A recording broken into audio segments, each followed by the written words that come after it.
Olá, pessoal. Vamos dar continuidade ao nosso curso de Direito da Concorrência e fechando a nossa análise da organização administrativa do sistema, eu gostaria de chamar a atenção de todos vocês para a relação que o CAD desenvolve com agências reguladoras, com o Ministério Público, com a AGU, com o Banco Central e outras entidades. Então, essa aula é voltada para compreender as relações especificamente do CAD com outras entidades estatais que são muito importantes para o sucesso da política de defesa da concorrência.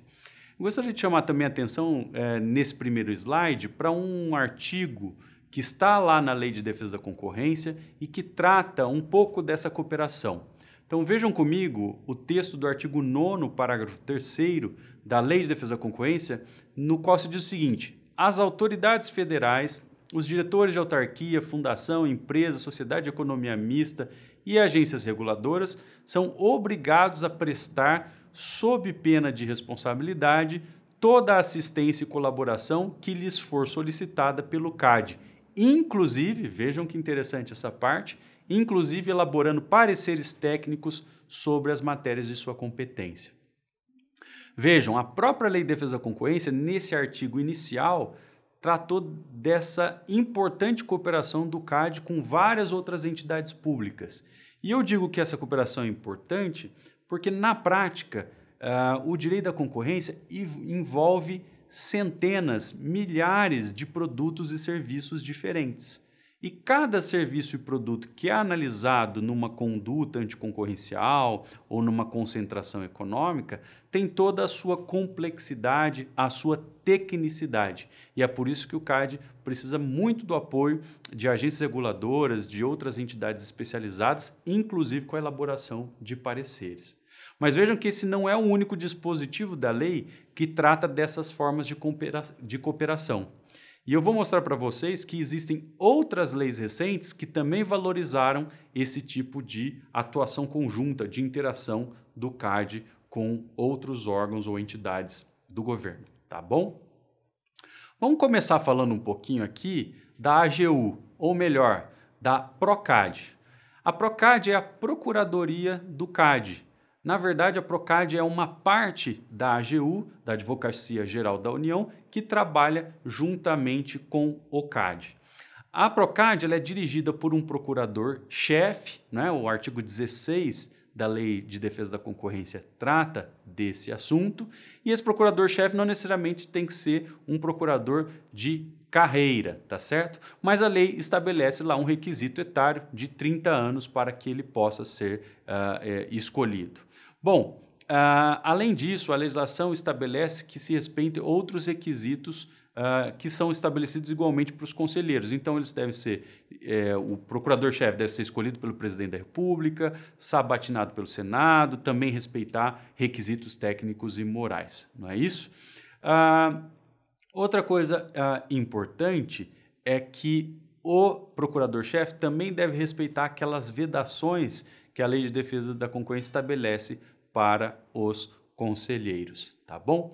Basicamente, a Procad, que é chefiada por esse procurador-chefe, tem atividades externas ao CAD e atividades internas. Então, externamente, o que a Procad faz é representar o CAD na justiça, representar o CAD judicialmente, inclusive ajuizar as ações em nome do CAD.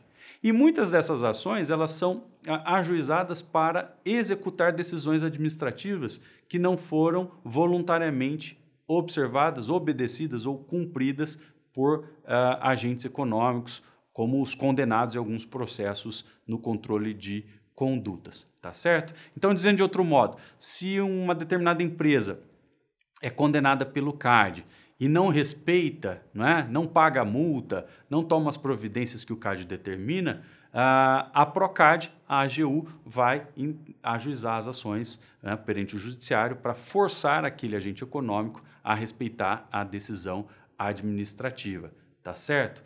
Outra coisa importante, em regra, de acordo com o texto da Lei de Defesa da Concorrência, a Procad pode fazer acordos judiciais em nome do CAD, mas a lei, a princípio restringiu esses acordos a processos que tratam de condutas infrativas.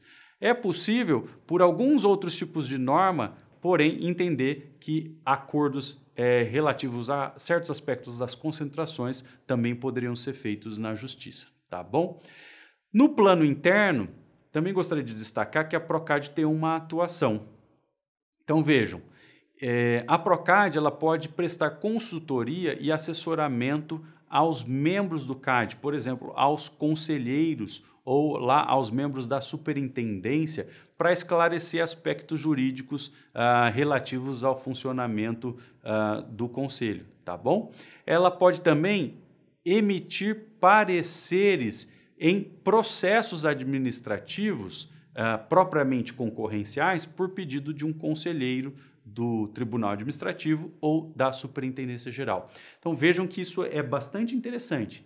Embora a Procad seja basicamente a AGU, tenha uma função central de representação externa do CAD no judiciário, não é? Sobretudo, internamente é possível pedir que a Procad elabore, por exemplo, um parecer que vai discutir, por exemplo, uma prática de cartel discutido num processo concorrencial. Então, a Procad pode contribuir também com a atividade fim do CAD, né, no sentido de esclarecer uma conduta, de esclarecer um aspecto aí de uma concentração econômica. Isso é possível, mas desde que há pedido. Tá bom? Então, essa atuação da Procad nos processos administrativos concorrenciais não é mais obrigatória, tá certo? Ela vai existir apenas quando houver solicitação da superintendência ou de um conselheiro. Bom, também vamos falar um pouquinho aqui do papel do Ministério Público e eu vou destacar especificamente o papel do Ministério Público Federal na defesa da concorrência. Com a edição da lei de 2011, houve uma restrição do papel do Ministério Público Federal aos processos administrativos repressivos, ou seja, aos processos administrativos conduzidos no âmbito do controle de condutas contra a ordem econômica, tá certo? Então, por exemplo, a Superintendência Geral pode solicitar que o MPF dê lá um parecer relativo a uma conduta que está sendo examinada num processo, um cartel, um preço predatório, um cartel licitatório e assim por diante, tá bom? Também pode o MPF, independentemente de solicitação da superintendência, decidir juntar um parecer, uma opinião sua técnica sobre um determinado caso. Tá certo? Então, o papel do MPF está basicamente restrito ao controle de condutas. Há grandes discussões para se saber se o MPF, apesar do silêncio da lei, poderia atuar ou não no controle de concentrações. Eu, particularmente, entendo que a lei não veda a participação do MPF no controle de concentrações. E eu considero até importante que o MPF participe no controle de concentrações e, principalmente, em processos de negociação de acordos, né? Seja na repressão, seja no controle de concentrações. Por quê? Porque muitas vezes, se o Ministério Público não participa das negociações, a decisão administrativa tomada pelo CAD num processo ou num acordo pode ser posteriormente questionada por membros do MP. Então, sob o ponto de vista de celeridade, de economia processual, de estabilidade decisória, é muito mais inteligente que o CAD já dialogue com todas as entidades de tutela de direitos difusos, inclusive com o Ministério Público, no âmbito do processo administrativo, né, para fazer uma composição de todos os interesses naquele momento administrativo, evitando-se aí que uma decisão administrativa venha a ser posteriormente questionada no judiciário, tá bom? Então, sumarizando, embora a Lei de Defesa da Concorrência não fale claramente de participação do MPF em acordos, em controle de concentrações, mas simplesmente da participação no controle de condutas, não há problema nenhum em estender essa participação para outros momentos processuais, para outros tipos processuais. Tá certo? E eu diria, inclusive, que, embora a lei não fale dos ministérios públicos estaduais, não há problema nenhum que o CAD realize a articulação com esses ministérios públicos estaduais com o mesmo objetivo de dar mais eficiência à decisão, de dar mais estabilidade à decisão que é tomada ali no âmbito do conselho, tá certo? Gente, há algumas inovações recentes no direito administrativo que se somaram a algumas disposições que já existiam na Lei de Defesa da Concorrência e valorizaram muito a relação do CAD com as agências reguladoras. O que eu quero dizer para vocês é o seguinte, a Lei de Defesa da Concorrência já previa essa interlocução, essa interação do CAD com as agências reguladoras, mas agora, com a Lei das Agências, né, que é recente, há vários dispositivos que devem ser considerados nessa relação. Vamos começar pelos dispositivos da Lei de Defesa da Concorrência antes de ir para a Lei Geral das Agências. Na Lei de Defesa da Concorrência, eu separei para vocês aí no slide 3 situações, pelo menos, em que uma agência tem a possibilidade de participar de um processo concorrencial, de um processo administrativo conduzido pelo CAD. Então, em primeiro lugar, o artigo 65 prevê a possibilidade de agências reguladoras interpor recurso administrativo contra a aprovação de atos de concentração. Então, vamos imaginar que haja um ato de concentração no setor, no mercado relevante de transporte, né? Então, uma concentração lá de empresas que fabriquem ônibus, né? Nesse setor de ônibus, há uma agência reguladora que atua, não é? Que é a ANTT. A ANTT cuida de transporte e, portanto, produção de ônibus pode ser um assunto de interesse da ANTT. Vejam, por essa razão, pela lei do CAD, pode a ANTT interpor um recurso caso o CAD aprove uma concentração nesse setor de produção de ônibus, né? Que indiretamente vai afetar transporte regulado pela ANTT. Então é só para exemplificar, tá certo? Agências reguladoras podem interpor recurso administrativo por previsão da Lei de Defesa da Concorrência.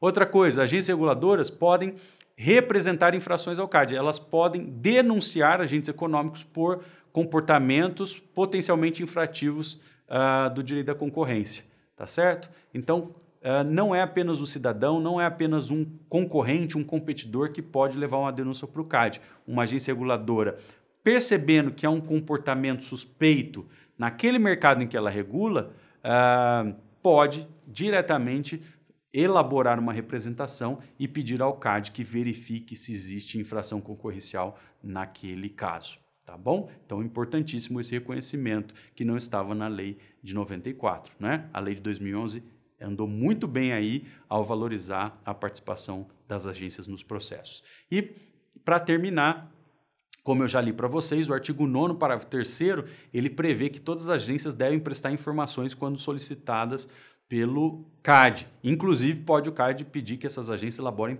pareceres técnicos para auxiliar aí na condução de processos concorrenciais, tá certo? Então, são 3 exemplos só para todos perceberem que a Lei de Defesa da Concorrência já se preocupava com a relação do CAD com as agências e já permitia às agências exercerem uma série aí de poderes processuais, como de interposição de recurso, de representação e assim por diante. Bom, há uma lei recente, que é a Lei Geral das Agências Reguladoras, a Lei 13.848 de 2019, e essa Lei 13.848 de 2019, embora não tenha incluído o CAD no rol de agências reguladoras, traz uma série de disposições bastante relevantes na relação do CAD com as agências. Eu vou pegar aqui o material para ler com vocês alguns desses dispositivos que foram incluídos nessa Lei das Agências Reguladoras. Vejam lá.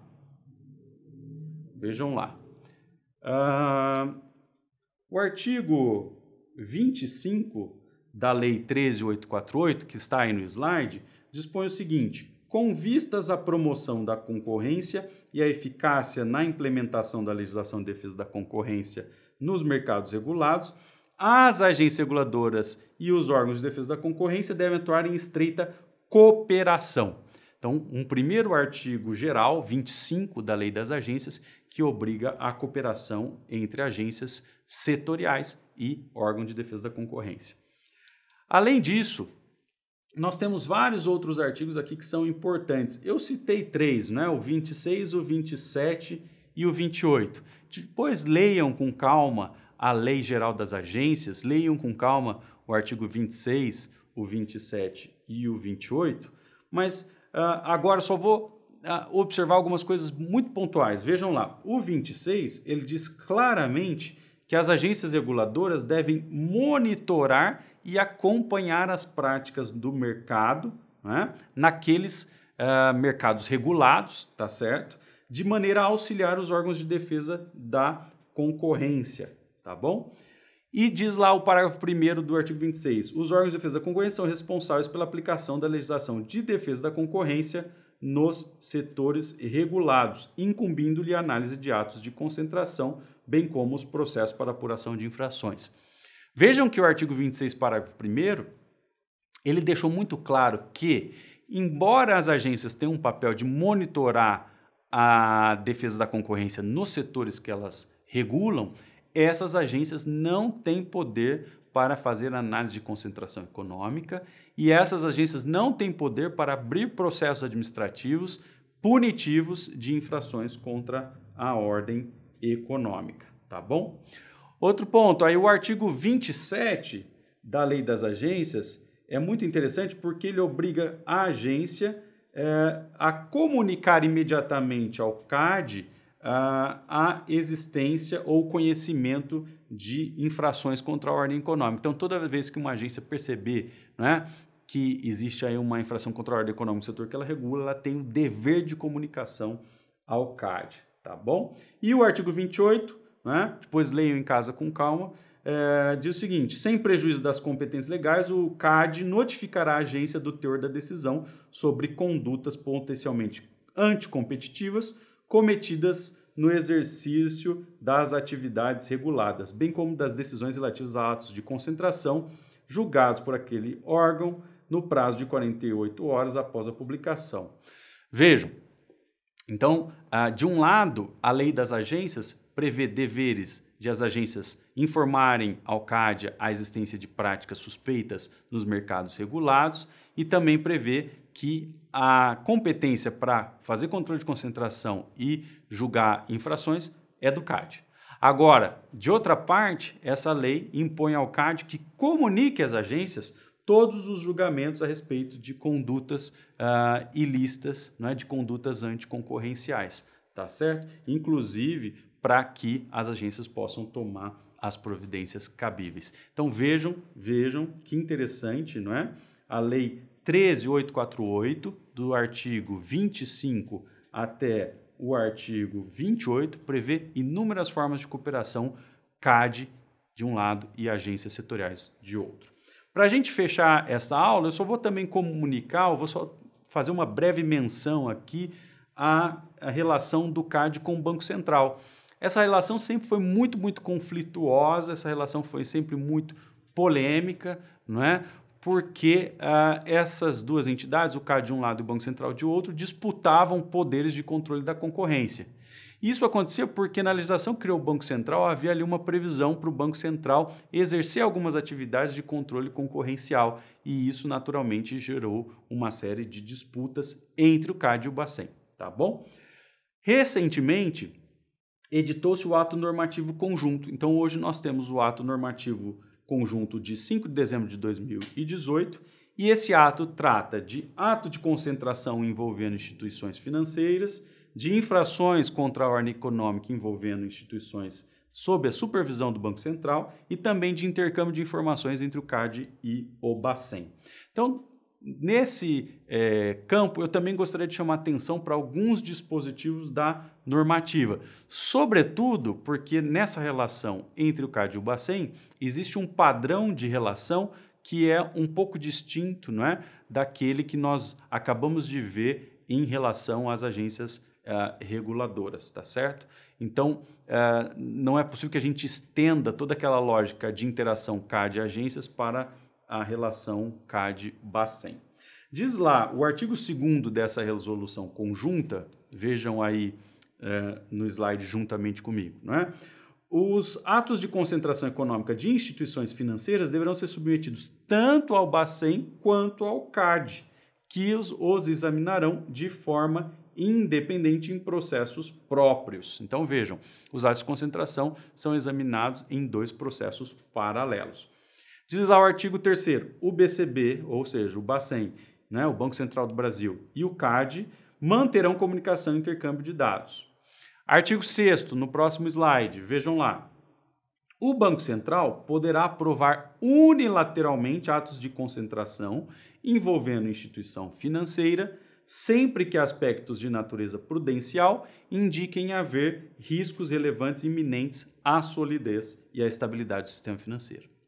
Então vejam, muito interessante, porque dadas essas condições, não é? Risco relevante e iminente à solidez e estabilidade do sistema financeiro, a resolução conjunta autoriza o Banco Central a aprovar unilateralmente, não é? Unilateralmente um ato de concentração. E depois a própria resolução conjunta estabelece quais são as situações em que existem esses aspectos, esses riscos, né, ao sistema financeiro. Tá bom? Quando isso acontecer, quando o Banco Central aprovar unilateralmente um ato de concentração, aí o CAD terá que utilizar, né, utilizar os fundamentos dados pelo Banco Central para aprovar a concentração econômica, tá certo? Então, vejam que interessante, não é? Essa resolução conjunta de 5 de dezembro de 2018 criou todo um padrão de interação diferenciado para a relação do CAD com o Banco Central. Bom, gente, então com isso nós concluímos essa aula sobre a relação do CAD com o Ministério Público, com a AGU, com as agências e também com o Banco Central e fechamos toda a parte de análise organizacional do Sistema Brasileiro de Defesa da Concorrência. A partir de agora, nós vamos focar no controle de concentrações, estudando esse fenômeno da concentração e os processos e acordos administrativos que o CAD utiliza para desenvolver esta tarefa. Encontro vocês lá.